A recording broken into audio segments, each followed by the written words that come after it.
All right, well, you guys are great to join us tonight. It's so awesome to have all of you here. Looking at the list of folks who've joined us tonight, I'm really appreciative of you guys joining us. And as I said before, we've missed you all very much this year and hope that we can see you in person sometime soon. We've gone through some truly remarkable and historic times this past year, and everyone is stressed in so many ways. So I hope tonight that you can kick off your shoes, grab a drink, and forget all that stress and enjoy a tour with us around Richmond, a virtual tour around Richmond. I wanted to talk tonight about people, places, and preservation. But I know that you, and having seen the list of you guys who are on tonight, I know that you really are the people who saved a number of the places that I'm going to discuss. You've probably forgotten more than I could ever learn about Richmond's history and these places. So I thought I would share with you a bit about my perspective on Richmond, its history, its historic places, using several case studies. This will be a little bit of history, a little bit of philosophy, and a little bit about current events. But before I jump into it, I want to thank our program sponsors, Dominion Energy and TCB Trust and Wealth Management. And I want to thank you for joining us tonight and for supporting our mission work of preservation and neighborhood revitalization. I titled this talk, People, Places, and Preservation, because I think of these as interconnected and essential to each other. Preservation is about the collective human experience behind a place and an understanding that there are many stories to be told through that place, its architecture, and its historic fabric. Jane Jacobs, the leader of the preservation movement in New York, wrote, "Cities have the capability of providing something for everybody only because and only when they are created by everybody." Placemaking is about the work of many hands over many hours and years to conceive of pockets of our city that are welcoming, connecting, aspirational, and beautiful. People make places, and places are better for preservation. These case studies go back more than a century, and the buildings and places involved are threatened over and over again. They illustrate successes and failures. From them, we can learn what worked, what didn't, and what we can do better in the future. So why did I choose these particular places? There are so many case studies we could have picked, too many for us to cover in one program. And I'm trying to pack a lot in here, I admit. But these in particular are illustrative of a few key themes and issues. Through these case studies, we can focus on how the Richmond we know today was built and demolished and developed and redeveloped over the centuries. We can see how the dominance of the automobile in our culture has repeatedly threatened our historic resources to make way for parking and bigger roads. We can also see where and how Richmond's history and development were important on a national stage. And all of these case studies are relevant today as our city looks to be the quality place for all to grow and thrive. And Historic Richmond is active with these places discussed in each of these case studies today. For each of the case studies, I'll run through some history to underscore the significance of the places. Then I'll discuss the preservation efforts relating to them and what worked and what did not. Let's start with Capitol Square. As the center of so much history and holding so many public buildings, it's been a big focus of preservation efforts over the years. Jefferson's Capitol building was not only the shining temple on the hill, it was a temple of constitutional government. With this building, Jefferson introduced classical monumental architecture to the United States, and it would become the standard for American governmental buildings throughout the country in the decades and centuries to come. The topography around Capitol Square was quite distinctive, with hills and dells and springs. It presented challenges as the street grid laid out by Richmond's first master plan was extended to the west and up that hill. But Jefferson saw an opportunity in the topography and selected this hillcrest site in particular with Palladian principles in mind, so it would command the view over the James River and project a majestic image when seen from afar. This 1797 plan of Capitol Square shows how the Capitol building was situated on the natural landscape. Samuel Mordecai described Richmond at the time as all hills, valleys, and deep ravines with a most forbidding aspect. Richmond city planners and builders spent decades trying to reshape this landscape to better suit their needs. So by the 1850s, Capitol Square's landscape had been remade through a substantial amount of earth moving. It became the center of residential, recreational, political, and commercial activity. And the buildings around its perimeter reflected this. Here you can see the Capitol and Robert Mills's domed Old City Hall, along with several churches, hotels, and residential and commercial establishments. Most of the landscape, including the grassy lawns and curving brick sidewalks connecting the statues and fountains, dates from an 1851 plan by John Notman. This Notman plan set the precedent for American urban parks in the modern style advocated by Andrew Jackson Downing in the mid-19th century. And in fact, it predates Downing's own design for Washington, D.C.'s mall by several years. So Capitol Square's landscape is very important for this reason. Some of you may also know Notman designed Hollywood Cemetery. So we know about the landscape, now the buildings. The buildings around Capitol Square continued to evolve, and older buildings were lost even as new ones were built. And as residential development moved westward, the square's residential character changed and took on a more commercial and civic tone. These buildings, Morrison's Row, shown here, reflect the last surviving remnants that we can see today of the 19th century residential development around the square. And we're really excited to see the state in the process of rehabilitating Morrison's Row. And I think some of the architects for that project might be on today. So thank you for your great work. But you know this program is about preservation, but I'm going to have to show you some demolitions. And this is one of these are some of the more striking buildings that we've lost over the years. This is Robert Mills's Old City Hall, or sorry, Robert Mills's City Hall, which was demolished in the 1870s. And this shows it at the time it was being demolished, and a rare octagon house. This was Edmund Randolph's house and First Presbyterian Church.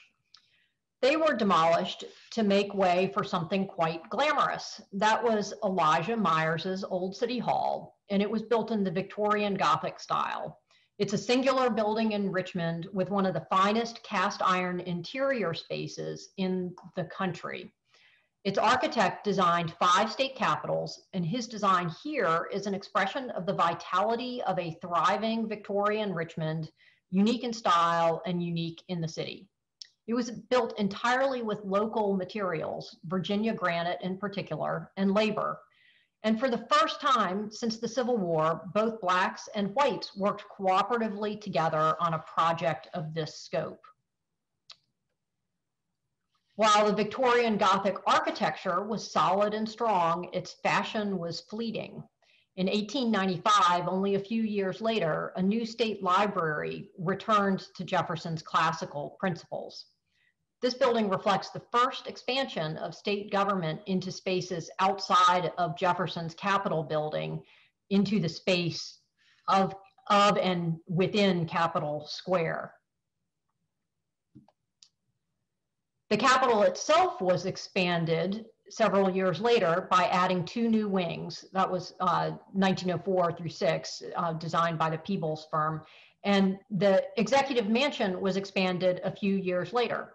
I love this photo because it shows you got the new wings of the Capitol, you've got the Duncan Lee designed addition at the back of the Executive Mansion, you've got the State Library, and then you can see Richmond is starting to grow up. This is the Duncan Lee designed Travelers Building in the background, and the Mutual Building. And you can tell this photograph is taken sometime after 1911 or 12 because the Mutual building has its final 3 floors added at the top. So I think that's a really cool photograph. That commercial development, which we saw on Main Street, also was expanding around Capitol Square. And those skyscrapers, which were designed using steel construction methods, that steel construction was also coming into play on Capitol Square. Lord Bossum with Clinton and Russell, a New York firm who designed several other Richmond skyscrapers, designed the Life Insurance Company of Virginia's new headquarters, which was considered one of the finest early 20th century Beaux-Arts style buildings in Virginia. With Richmond growing fast, we were really busting at the seams, and the state government was also growing. Where was it going to put all of its new office workers, and where were they going to park their cars? So a plan was developed to create a dramatic extension of Capitol Square and a civic center to the north. This would have demolished much of the Court End and Navy Hill neighborhoods north of Broad for new state government buildings. If you're having a hard time seeing this drawing, this is Broad Street, and this shows Capitol Square to the south. And so everything north of Broad Street is basically a new design. No more Valentine, no more John Marshall House, no more Monumental Church. This also reflects the competing challenges of a growing government center and space constraints. As an early plan to dramatically redevelop a historic urban neighborhood, this was a defining moment in the evolution of preservation sentiment. Most of what are now the surviving and very rare structures have been wiped out in this plan. In the end, it was too expensive and was never built, but the state still needed that office space.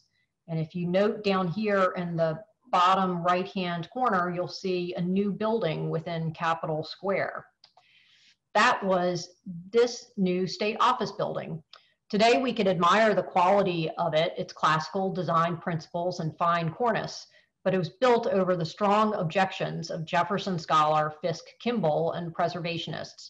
This was an early example of preservationist advocacy driven in large part because the new building fundamentally changed the character of Capitol Square by blocking the historically open viewshed of Jefferson's Capitol. Remember the one we saw earlier in that Latrobe watercolor? This new building would, however, set the tone for future state and private construction around Capitol Square going forward through the 20th century. The Depression would slow development, but in 1931, in the midst of that, a really interesting aluminum building, the first major use of aluminum in an entirely prefabricated building in the country, was built in the northeast corner of the square. In this 1936 photo, you can see it being moved, it's actually on rollers here, being moved from its site down to Governor Street to make way for a new state library. In this photo, you can also see the Executive Mansion right here and Morrison's Row right here, which still survive. And you can see this photo was taken at the time of construction of West Hospital, which would later be built right here. After World War II, we saw another wave of redevelopment. And post-war planners really had some crazy ideas. These ideas reflected the dominance of the automobile and mid-century design and urban planning principles. If you look at this plan, it's really hard to recognize Richmond. You'll see Jefferson's Capitol here in the top right, and there's a quarter circle of proposed state office buildings in an arc following the challenging topography to the east. I've heard this one called Steelhenge.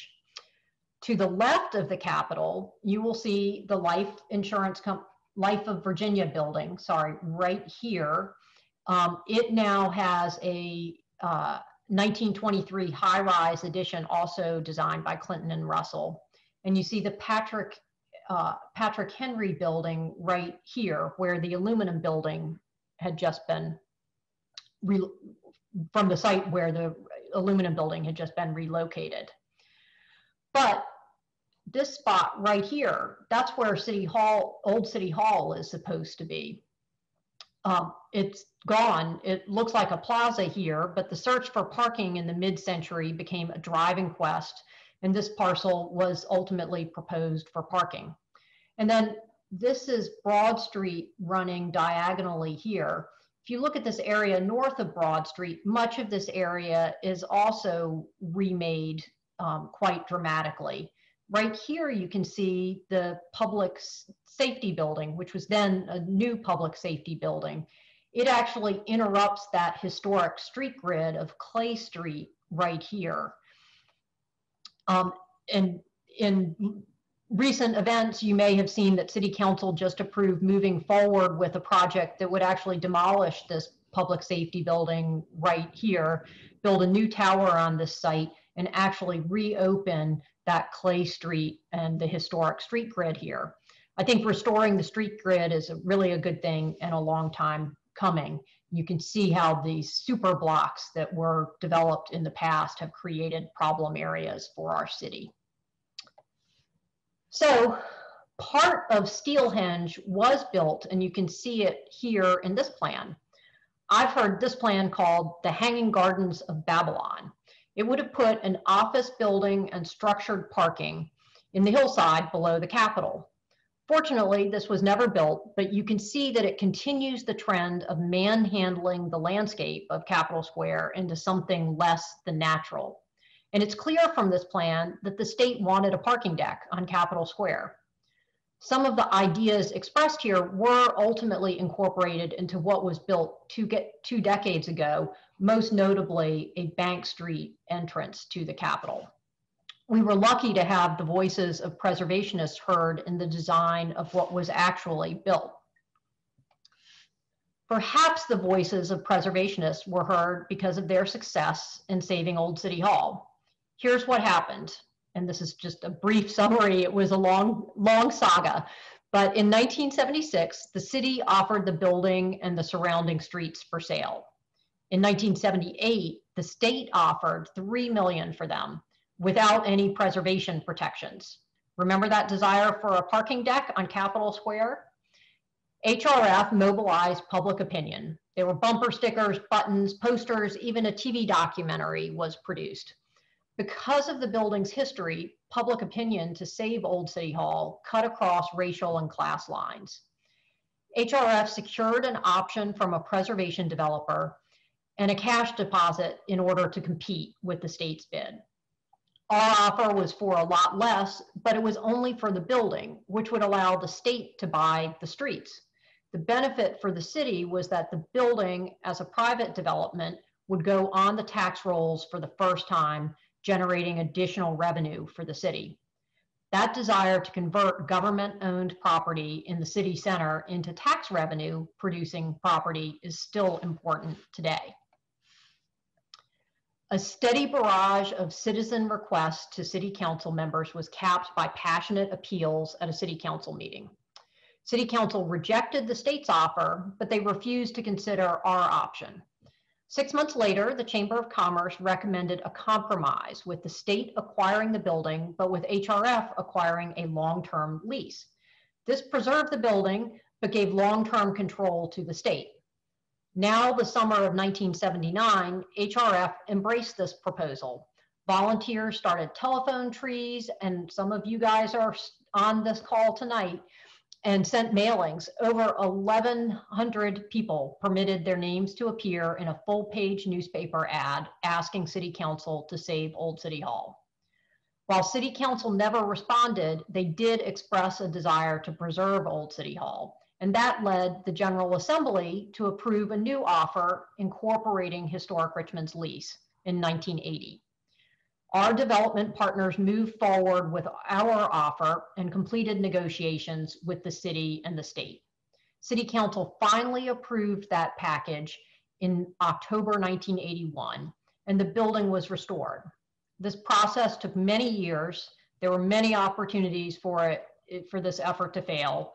That it succeeded at all is a testament to the broad, deep, diverse, and passionate coalition of people supporting the effort, the national attention it received, the economic package, and the uniquely compelling story of Old City Hall. I think, even though technologies have changed, this is still the model for large-scale preservation activism. Since the last major restoration of Old City Hall was in the 1980s, that was 40 years ago, our lease has been converted into an easement, and Old City Hall is again in need of some tender loving care. Today, we are pleased to see the state working on a project to rehabilitate Old City Hall. And we're grateful that the state now recognizes the significance of this building architecturally, culturally, and historically, and pursued this project the right way from the start. We thank the Department of General Services and the Department of Historic Resources for their efforts. And all of you guys, as you drive through downtown Richmond, down Broad Street, you can see this work underway right now, and that's pretty exciting. So from a big success, we'll turn to a partial success. Both the Hotel Richmond and the Murphy Hotel had become state office buildings. One was on 9th Street, one was on 8th Street, 8th Street and Broad. The 2005 Capitol Square Master Plan recommended demolition of both buildings, but noted that the Richmond Hotel was in comparatively better condition. The public wanted to save both structures. There was picketing, but while the passion of preservationists matched that of Old City Hall, the level of public outcry did not. Historic Richmond worked with Preservation Virginia to fund a study to determine whether the Richmond Hotel could be rehabilitated. The state worked with us on this study, but deemed a study unnecessary for the Murphy Hotel. The best we could achieve with the Murphy Hotel was salvage of architectural elements for use in the future. They're now in that warehouse that you see at the end of Raiders of the Lost Ark. Just kidding, but there really is a warehouse with artifacts from demolished state buildings waiting to be discovered by a young Indiana Jones. The Hotel Richmond study demonstrated that it could be saved, and we were able to convince the state to rehabilitate it and rehabilitate it the right way. Their beautiful restoration was a Golden Hammer nominee several years ago. Now, once the home of the Byrd political machine, it was renamed for civil rights activist Barbara Johns. What worked here were the cooperative efforts of two prominent preservation organizations. The state also had become more sensitive to preservation concerns, leading them to entertain the idea of saving one of two endangered buildings. While preservationists have been very successful in making the case for preservation on a general basis, and in providing economic incentives, such as tax credits, to encourage preservation in the private sector, where a building is seen as ugly or not of the latest style, or where substantial and costly mechanical upgrades or restoration efforts are necessary, it can be very challenging to save. To save a public building in Richmond, there'll need to be three things. One, it must have an important architectural, cultural, or historic value. Two, the community must want to save it, and this requires a critical mass of enthusiasm.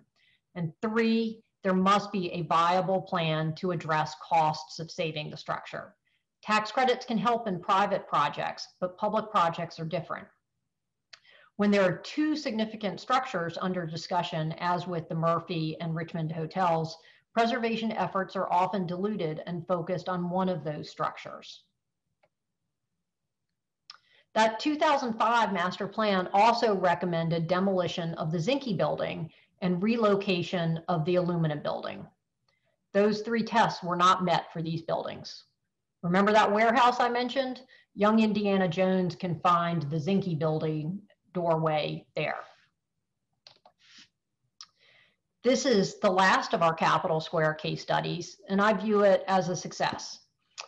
When the state began to discuss demolition of the General Assembly building, we again began to build a coalition with Preservation Virginia and also with the Partnership for Smarter Growth to discuss our concerns. We also worked with Capitol Square Preservation Council, a state commission, and its robust leadership under Kathleen Kilpatrick, a former director of the Department of Historic Resources. We thought those three tests were met and that the entire GAB complex had architectural value. The building's regular users said it was terrible, beyond its useful life, just didn't work, and worse. Most preservationists cared about this 1912 classical facade.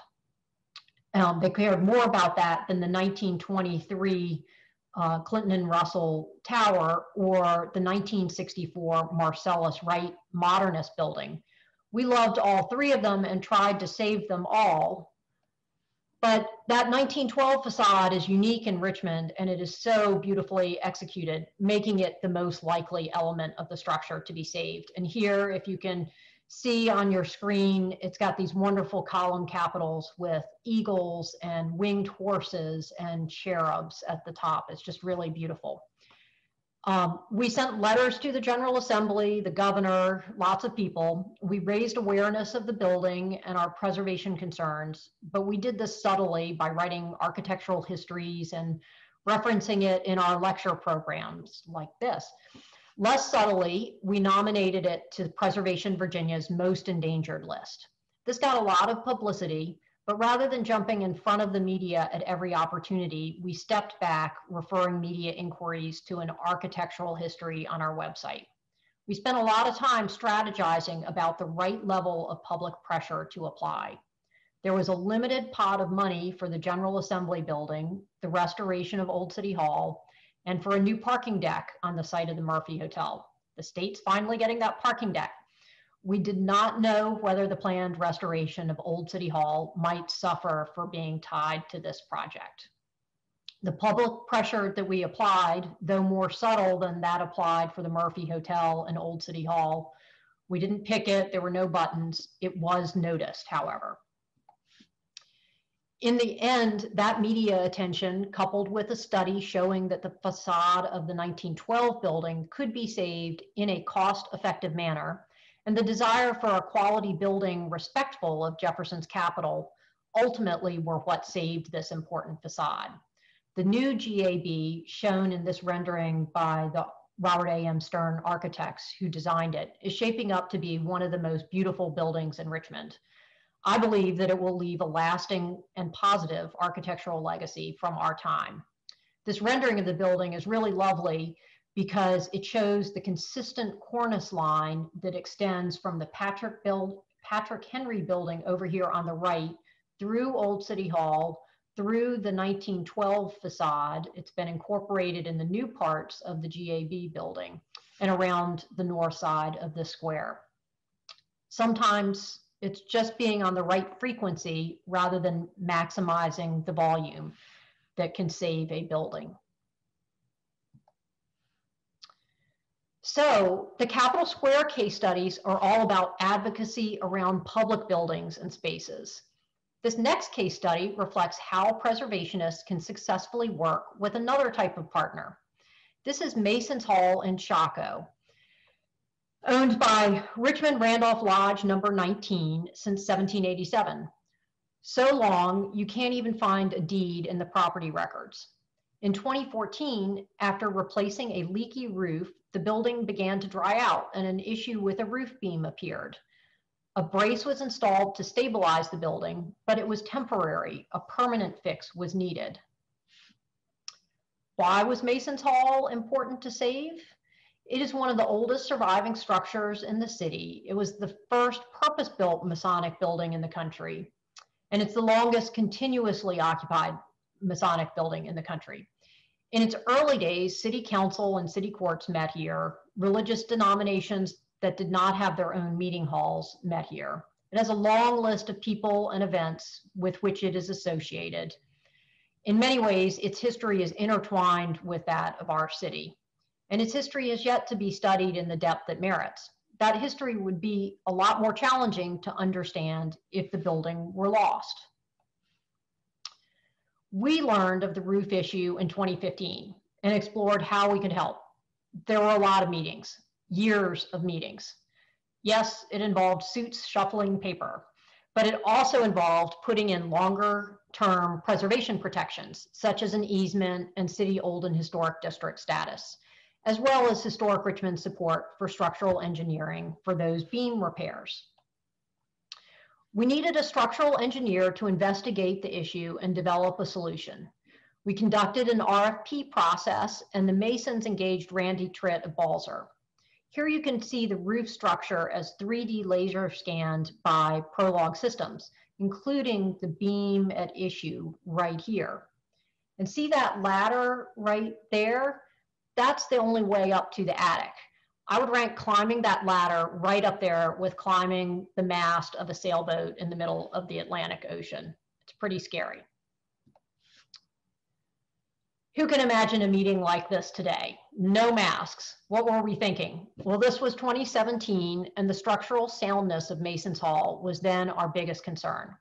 Here, the Masons and Historic Richmond's preservationists and volunteers are meeting with the structural engineer in Masons Hall to discuss the alternative approaches to repair. At this point, we did not know how to pay for the repairs, but we knew that we wanted to go with an approach that was the most preservation sensitive. With the best approach agreed by the team, we knew how to move forward with the repairs, but there was that big problem, and it was a big problem, no money. Masons Hall was fortunate that angels appeared at that point in the form of the Svoboda family. Mrs. Svoboda's late uncle, Matthew Mezzanotte, was a passionate Mason. With their support, and in many ways, they alone should get most of the credit for saving this structure, the repairs could begin. Remember that round attic vent up here? I'll talk about this in a minute.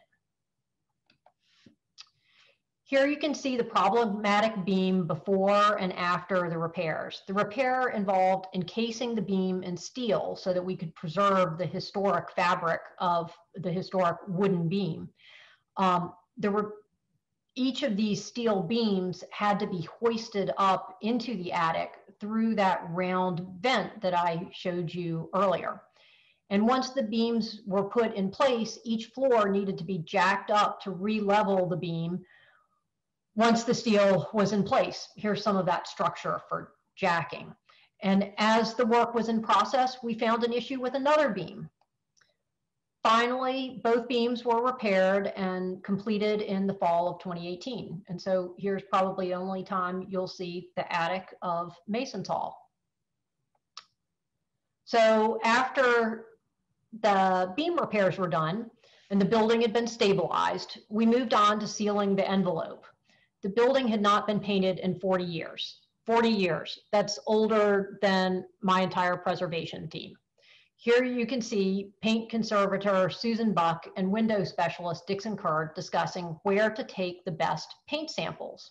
Turns out that round attic vent, because it was so hard to reach, was one of the best places to find old paint. So here you can see images from Dr. Buck's paint analysis. The image on the top left is a chip taken from the underside of that round vent. It shows 17 layers of paint going back to the 18th century. This was the oldest sample found, as I mentioned. And then this sample over here in the bottom right is from a shutter. And you can see how vivid some of these greens are over 22 layers of paint, and then the wood down here at the bottom. The most complete paint color information came from the 1872 time period, with the addition of the front porch. That portico on the front porch was added in 1872. So the team decision was to go with the 1872 palette. And here's that palette with the modern color match for all of you budding designers who are interested. I also threw in this 1825 paint sample from the shutters just because I thought it was really interesting how much more vivid the earlier color scheme was than the Victorian color scheme. And because Dr. Buck's paint analysis only revealed 20th century paints on the siding, that probably means all of the siding was replaced in the early 20th century. We had no documentary evidence of the 1872 siding color. And after consulting experts in decorative arts and the Commission of Architectural Review paint palette and testing out a number of samples on the wall of Masons Hall, we ultimately selected this Roycroft vellum as the most appropriate color for what would have been there in 1872. So here is the final product. There's a lot more for the Masons to do, but we have stretched our limited funds to ensure that the building is better able to survive for future generations. It also spiffs up this block of Chaco quite nicely. So what are the lessons of this case study? It is that preservation takes patience and perseverance and a lot of people. This was a really complicated partnership between us and the Masons. It took a lot of effort to make it work for everyone. Many thanks to the Svobodas, to the Masons, and all the contractors, too many to name here, for their care and attention to this building over the past few years. So the case studies we've discussed before this were mostly wins for preservation. Our next case study starts out as a big loss and then pulls a victory out of the jaws of defeat. It's an example of how road projects built in the name of progress reshape the natural and cultural landscape without regard to what was there before. The preservation movement really wasn't in existence when this reshaping began in the late 1800s. But now we are achieving some success in documenting the site's significance and protecting it from further adverse impacts. This is thanks to the efforts of lots and lots of people. I'm going to start this discussion with our involvement. In 2016, Historic Richmond became a consulting party for the DC to RVA high-speed rail project. We submitted multiple comment letters over several years. We supported the project and its proposed use of Main Street Station, but we were focused on potential adverse impacts to it and other historic sites along the route. This is one site that we spent a great deal of time on. Now, I grew up in Richmond, but I did not know the history of this site before this. In fact, I saw it every time I came home from the airport, an abandoned gas station and a billboard just to the right of I-64 on the Chaco Valley Bridge. The site's history was brought to my attention by Kim Chen based on the advocacy of Lenora Mcqueen, and they are the real heroes of this case study. Lenora Mcqueen should be telling her own story, but I'll give you a little background in how her sharing her story impacted us at Historic Richmond and me personally. In researching her ancestral roots in Virginia, Lenora learned that she had a number of relatives buried at this site. Among them are twin toddlers who died in 1862. Imagine losing two babies within a month of each other. Their father was the sexton of Monumental Church, and their deaths are recorded in Monumental's records. So those of us with connections to Monumental Church are connected to this site too through Ms. McQueen's ancestor. This site was created as a cemetery in 1816, roughly the same time as Monumental's construction and the creation of Chaco Hill Cemetery and Hebrew Cemetery. And it was in active use until 1879. There were more than 20,000 burials here. Dr. Ryan Smith has just written a book about Richmond cemeteries that can give you much more on its history. As we talk about it tonight, you will notice that this burial ground had many names over the years. Here it is shown on the 1835 Bates map as the graveyard for free people of color and for slaves. The red outline delineates this Bates map border. So pay attention to that red outline. The purple outlines you'll see more clearly on the next map. Those are the outlines of the DC to RVA impacted area. So here are those same lines overlaid on an aerial view today. That is 5th Street over here to the left, and the I-64 Chaco Valley Bridge here on the right as they cross over the railroad tracks. Here, the Bates map boundaries again are shown in red, and you can see that certain road projects encroached on that Bates map area. As part of the DC to RVA environmental review, a number of different people came together to discuss this site. And as a result, the DC to RVA project team agreed to certain commitments to minimize any adverse impacts to the site whenever that DC to RVA project has the funding to move forward. One challenge for this site was that it was not listed as a National Register Historic District, and its history was not appropriately recognized in the National Register of Historic Places.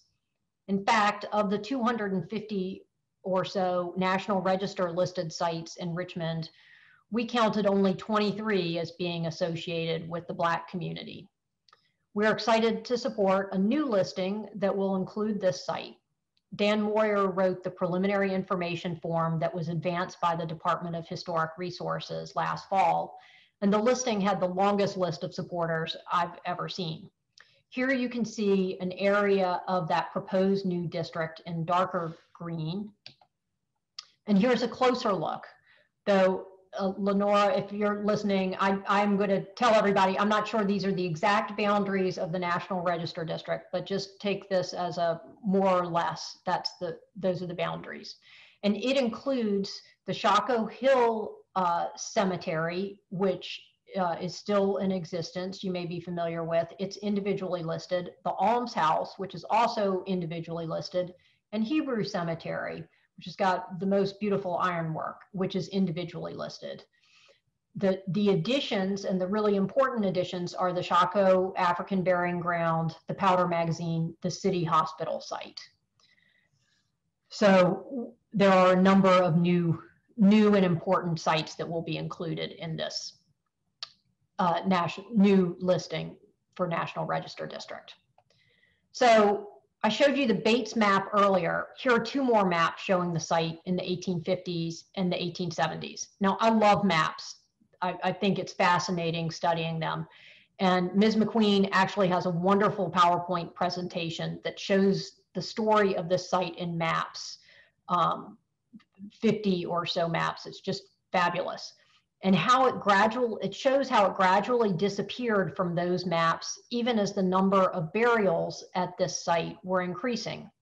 So in these two sites, you can see first up here, this is the 1853 map. You can see it's identified, but it's not really delineated the same way the Chaco Hill burial ground is shown. And then down in this Beers map, you can see it's now called a Potter's Field, and it sort of spans this whole area of this hill. And there's also another interesting feature, and that is that Hospital Street takes a little turn here. In the earlier map, it's shown as straight. So in other maps from these years, this site falls off the map entirely. And the maps show how a site can be lost from the landscape and ultimately forgotten just with a mere stroke of the pen. And this is one of the reasons that defining the proper boundaries for this site is a challenge. So from maps, we're going to turn to photos. And a big shout out here to the Valentine and their Cook collection of photographs. We have two wonderful photographs to compare. This one is from 1888 from that Cook collection. And the view is from the other side of the valley, looking past the locomotive works to the Alms House here, that's the big structure, Chaco Hill Cemetery and Hebrew Cemetery, which you can see along here. The colored Alms House is also part of this new historic district, and you can see that structure here. And then the burial ground is this area here with this hill, which we'll show a close-up of. Next, so this is a magnified version of that same photograph showing the burial ground here and here. And the preliminary information form with DHR notes that Frederick Law Olmsted, who was the famed landscape architect, he described two burials here in 1853. And he described the practice of excavating the graves in a sort of staircase of terraces so that the graves could be placed on the slopes at appropriate depths without encroaching on earlier graves just downhill. And you can see that, if I can get my cursor to work, the terracing and the walking paths along here quite clearly in this photograph. So this is a similar photo taken also from the Cook collection, taken in 1891 or 1892 after the construction of the 5th Street Viaduct. And so here you can see the construction of that viaduct, which was not in the earlier photograph, and a lot of the same structures and that were visible in the earlier photograph. So let's look at this part of the photograph more carefully now. So this is a close-up of that same area of the cemetery, sort of going in this area. The close-up shows the damage done to the site around the time of the road construction, but the terraced ground is also still visible in a number of places. The preservation movement really had not begun at this point in time, but city council minutes show that there were a number of complaints about the impact of this Fifth Street Road project. And according to the minutes of city council, the bones of a great many dead people had been left exposed where Fifth Street was extended, and some of the dead bodies and bones had been used to fill in the grade of the street. Those complaints and concerns did not prevent future projects from impacting this site. Later, the railroad was built along the Bacon's Quarter Branch Creek bed. Then the site was sold by the city into private hands, and a gas station was built at the top of the hill here, and the Chaco Valley Bridge was built over the lower part of the hill. So what does this case study help tell us? The photos and maps show a clear history of ill treatment. But there is good news today in that thanks to Lenora Mcqueen's tenacious advocacy, the academic work of Dan Moyer and Ryan Smith, and the efforts and support of many, many others, City Council recently passed 2 ordinances to reacquire the site so that it can be appropriately memorialized, and the Department of Historic Resources advanced the designation of a historic district that would recognize and document the significance of this site. Though there is more to do, this is positive progress. Again, thanks to the patience, perseverance, and lots of people. A big shout out to Lenora Mcqueen and Kim Chen here for that too. Thank you. So moving on to our next case study. Sorry I'm moving so quickly, but I just get so excited about this and want to cover it all. So the Bird Park Pump House. It has been a preservation challenge for many decades, but it's enjoying a new focus as part of the popular James River Park system. The new pump house, as it was known, was built in 1876, and it was a combination of civic infrastructure project and public amenity. It was designed and constructed by city engineer Wilford Emery Cutshaw, who was a significant figure in the development of Richmond, and who also oversaw construction of roads, some of which we just discussed, sidewalks, schools, armories, parks, markets, and Old City Hall. The pump house is situated between 2 canals along the James River. Many people think this is a magical place where water, nature, and this picturesque Gothic structure coexist in harmony. But I think of this place and its history as an example of the tension between man and nature, and particularly water. This place reflects man's struggle with nature, his attempt to harness its power to his needs, and then nature's fighting to restore itself. The James River and Kanawha Canal, along which it was built, is a key feature in Richmond's historic built environment. Its construction was championed by George Washington and was intended to open up commerce to the west. This was a grand vision that was not realized quickly enough. The Erie Canal opened trade to the west before our canals were completed, and Richmond could never quite catch up to New York's economic power. Nevertheless, the canals had a significant economic impact and shaped the lives of many along the James River. The canal structures remain as prominent fixtures on the landscape throughout Richmond, and particularly around the pump house. The need for clean drinking water for a growing city that had been plagued by disease was what drove the development of the pump house. The facility pumped water uphill from the canals to the Bird Park Reservoir, the city's main water supply. Both the reservoir and the pump house served as critical infrastructure projects, but they are also early examples of combining public utilities with well-designed public amenities. The reservoir included a promenade around the embankment, while the pump house included an open air dance floor. And those of you with keen eyes will know that this is not actually the reservoir, it's Reservoir Park. I didn't have a good photo of the actual reservoir from this time. In many ways, Cutshaw was forward thinking by combining these the public amenities with the infrastructure project. His project served multiple purposes and had a focus on people. Today, the best infrastructure projects serve multiple uses. But in addition to serving people with these projects, engineers, architects, landscape architects, and urban planners are taking into consideration the natural world and how people interact with the natural world. Like Old City Hall, built a decade before with the same materials, this is a wonderfully executed Victorian Gothic revival building.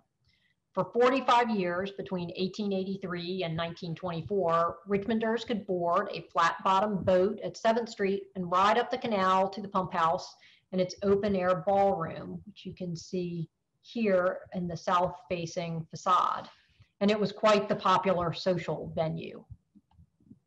The building was expanded in 1905, but by 1924, it was superseded and closed. The equipment was sold for scrap, and here you can see the pump room before and after removal of its equipment. By 1950, the city had planned to demolish the pump house. First Presbyterian Church stepped up, and in 1956, they purchased it.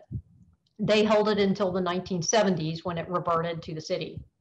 And the city opened a park surrounding the structure in the 1990s.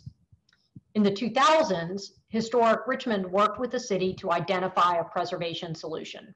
We investigated preservation options and potential private and public-private solutions. We had it listed on the National Register, facilitating tax credits for any private developer and ensuring that it's recognized for its historic significance.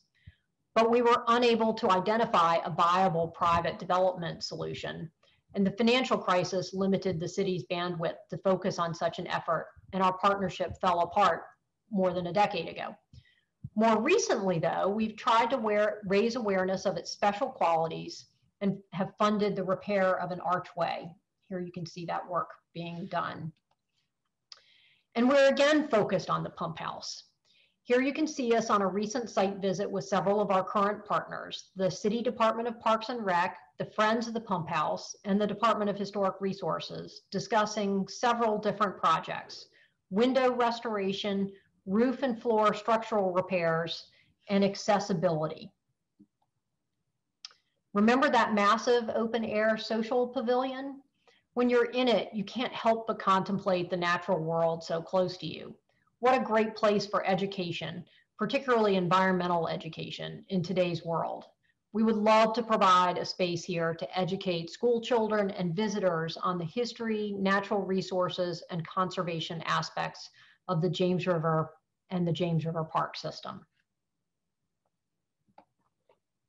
So you might say that our past effort was not successful, so why bother now? But when I think about it and where we are now, perhaps we're better off for waiting for this project. Young Richmonders love the successful river-focused projects of the past 20 years. The tourist and visitor numbers for these river and canal projects and trails are mind-boggling because they are great places for people. We believe that many people would love to see the pump house as the centerpiece of the park system and revitalized as a public amenity, and not necessarily as a private project. If Richmonders want this to be a public amenity, how do we pull together a viable project of this scope that ensures that the pump house and its surrounding park will continue to be a public amenity? Who should pay for that project? Right now, we have some private funding, but not enough to do all that we want to do. But we are moving forward with what we can do, focusing on stabilization and a light touch. We have patience and perseverance. Now we need to bring the people.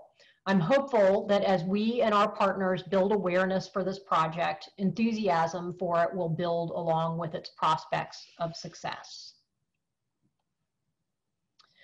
Now we're at our last case study. Thanks for bearing with me through all of this. This last case study was not a success. The 800 block of West Carey Street until recently held 5 historic brick structures, including the Paragon drugstore or pharmacy that many of you may remember. This was a largely intact streetscape reflecting several different periods of Richmond's development, spanning the antebellum to the streetcar era. 2 of these structures were among the oldest surviving structures in Oregon Hill. And at least one of the buildings is believed to be shown in the background of this 1865 photograph. So we have a little bit of the history of these buildings. What happened to them? Well, as my young niece says, the machine ate the building. With so many people moving into the city, a private developer saw the opportunity to acquire a number of parcels, combine them, and build a large multifamily apartment building. How can we protect the places that matter and also allow good development and enough housing for everyone? The zoning code allowed them to do what they wanted to do by right. This means that there was no public input, and even though the city planners wanted to see preservation considered here, they had no ability to require the developer to consider it. The neighborhood picketed, they challenged the zoning, they raised a public outcry, but none of this worked.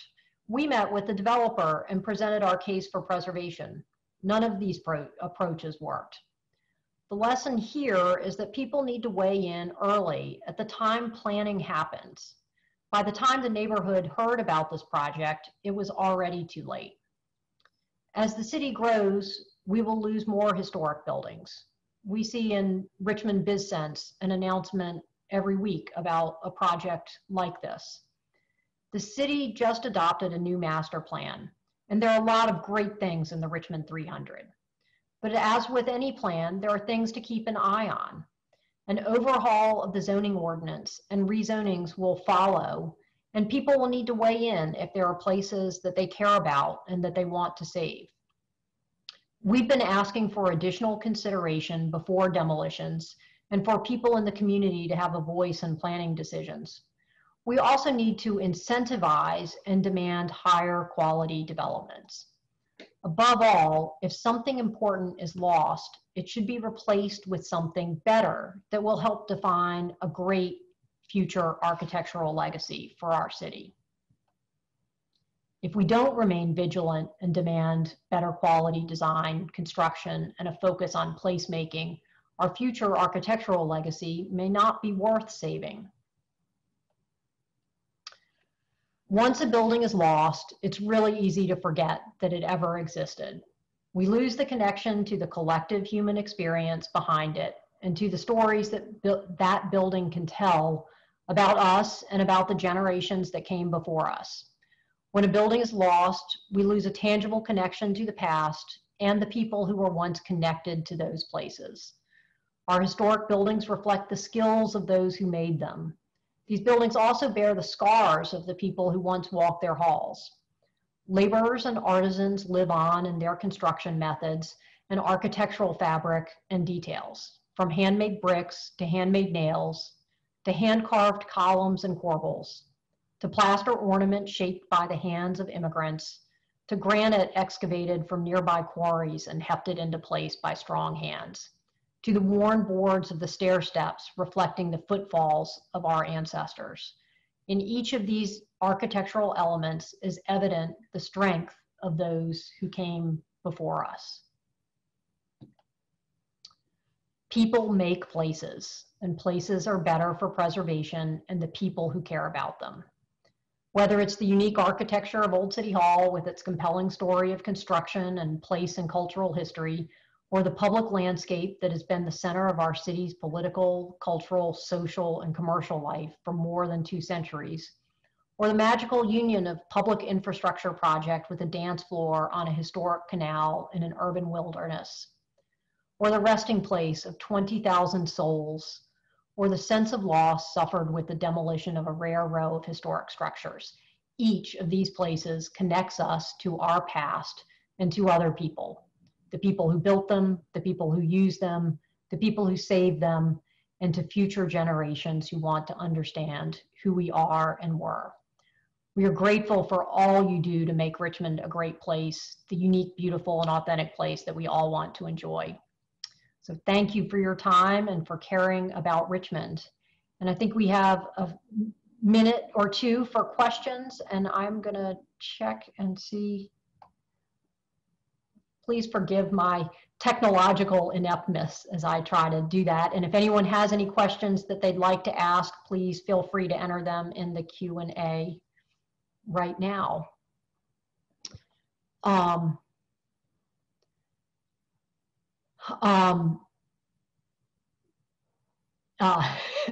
got a lot of advocacy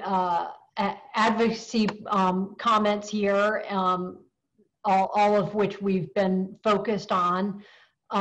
There's a question about the poorhouse and the city hospital and when they were demolished. And I have to confess that I do not know the date of demolition for some of those structures, but there is a wonderful preliminary information form which has lots and lots of information about the hospital cemetery complex.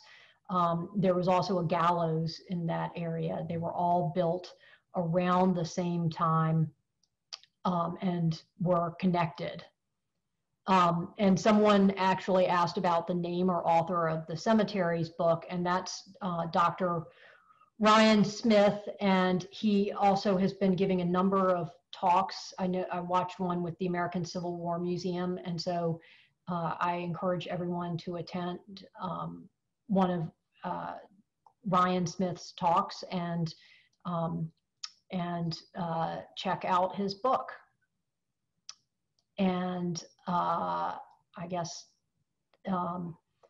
we'll try to, I'm looking at the time and I've kept you all an hour and I need you guys to get back to your evening and drinks and dinner. And so we'll, if any other questions filter in, we'll try to respond to people individually. And so thanks, or post it on our social media. So thanks everyone so much for attending and have a great night. And thanks for your wonderful support and all you do to make Richmond a better place. Thank you very much.